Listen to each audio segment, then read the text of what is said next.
Sveiki, sveiki. Ačiū, kad stebit mano kanalą ir prenumeruojat, ačiū, kad spaudžiat patiktuką, ačiū, kad komentuojat ir kuo nudžiugins mūsų rytojus. Aha, čia buvo 2. Tikiuosi, čia ne 2. Nors pakalbėti aš mėgstu, bet geriau tegul būna tvarka, kad jums būtų geriau įsirinkti.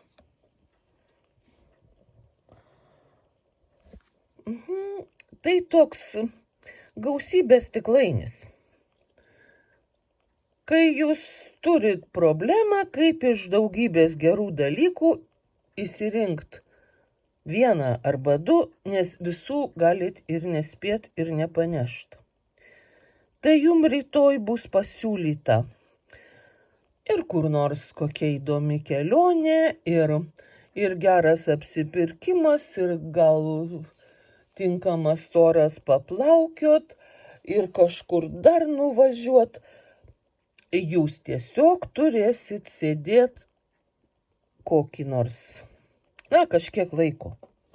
Ir labai galvot, ką čia jums nuveikus svarbiausio, nes nespėsit per vieną dieną visur. Galima kai ką nukelt kitai dienai, bet mes čia vienam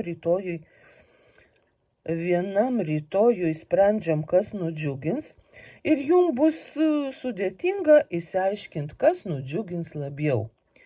Bet aš žinau, kad jūs kažkokiu būdu išsirinksit patį geriausią dalyką, patį tokį dalyką, kuris nudžiugins labiausiai. Tai ir stebėkit, ir įjunkit intuiciją. Ir tai jums ateina labai šauni, puiki, įdomi diena.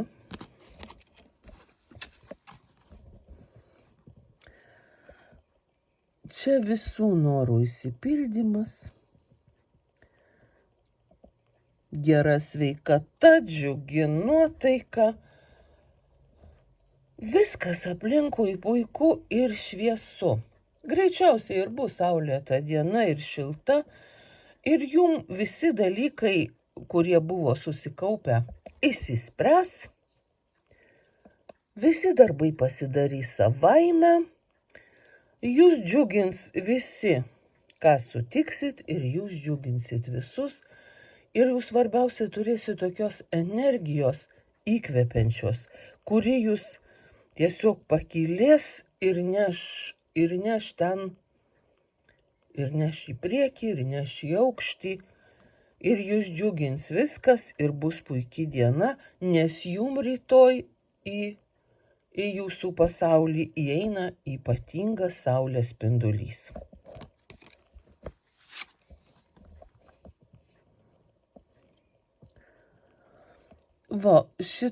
Šitam variantui teks, įdėti tokios išminties ir kantrybės, kad tos problemos išsispręstų, kurios dabar jūs kažkaip apsupo. Gali būti, kad jūs nespėjot kažkokio darbo aną dieną padaryti, o jau terminai spaudžia. Ar jūs kažkam davėt kokį pažadą ir gal nenorit jo vykdyti, gal nespėjat. Žodžiu, jums teks išsispręsti tokias savo problemėles, kurios jums nėra jau ten kažkokios, kad jau didžiulės. Bet,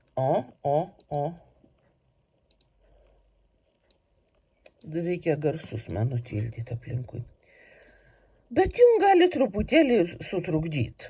Tiesiog jūs atsibundat iš ryto ir galvojat, ten reikia kažką padaryti, ir ten reikia suspėti, ir dar kokie darbai liko nuo anos dienos.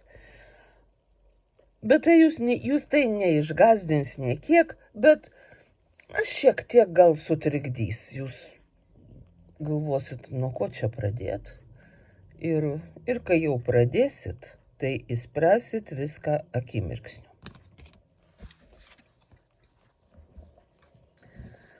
O Ketvirtajam variantui tenka balansas, ramybė, visiška taika jūsų širdyje, ramu, šviesu, jūsų niekas netrikdo, net nebando, net nepajėgs.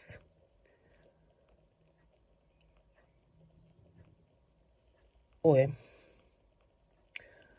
Jūsų niekaip neerzins pakeleivingi automobilininkai, kurie bandys užkirsti jums kelią. Jūsų neerzins garsiai rėkaujantys vaikai. Jūsų neerzins, jokie dalykai, kurie kartais suerzina kitus žmonės. Jūs tai priimsit taikiai ramiai, tarytum taip ir turi būti, tarytum tai ir yra tas filmas, kurį jūs šiandien stebit. Ir taip ir stebėsit viską aplinkui ir mėgausitės savo ramybę. Ir būtent jūsų ramybė ir toks, tokia, sakyčiau, palaima nuo to, kad viskas ramu, jūs ir nudžiugins.